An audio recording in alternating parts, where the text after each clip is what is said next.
नमस्कार. स्वाभिमानी TV news चॅनलच्या बातमीपत्रात आपलं स्वागत. धुळे महानगरपालिकेच्या निवडणुकीच्या पार्श्वभूमीवर महाविकास आघाडीचे कल्याण भवन येथे एकत्रितपणे पत्रपरिषद. धुळे महानगरपालिकेची पंचवार्षिक निवडणूक जाहीर झालेली असून येत्या 15 जानेवारीला मतदान प्रक्रिया पार पडणार आहे.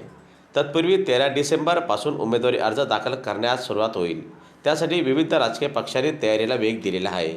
या पार्श्वभूमीवर आज धुळ्यात कल्याण भवन येथे शिवसेना, उद्धव बाळासाहेब ठाकरे पक्ष, काँग्रेस, राष्ट्रवादी काँग्रेस, शरदचंद्र पवार पक्ष, महाराष्ट्र नवनिर्माण सेना या महाविकास आघाडीच्या प्रमुख पक्षाच्या स्थानिक नेत्यांनी आज एकत्रित पत्रकार परिषद घेतली.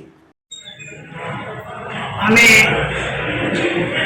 सर्व प्रमुख पक्षाचे प्रतिनिधी एकत्र भेटून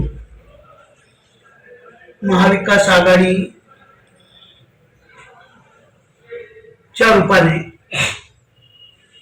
महानगरपालिकेला सामोरं जाण्याच्या बाबतीतला आमचा निर्णय झाला.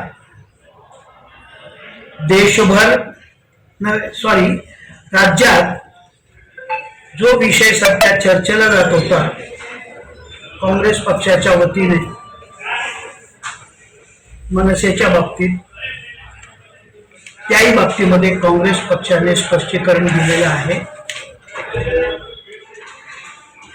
त्यांच्या राज्य नेतृत्वाने स्थानिक पातळीवर निर्णय घेण्याचे अधिकार दिले आणि त्यानुसार महाराष्ट्र नवनिर्माण सेना मनसेही धुळे महानगरपालिकेत ही आमच्या बरोबर महाविकास आघाडीत असेल.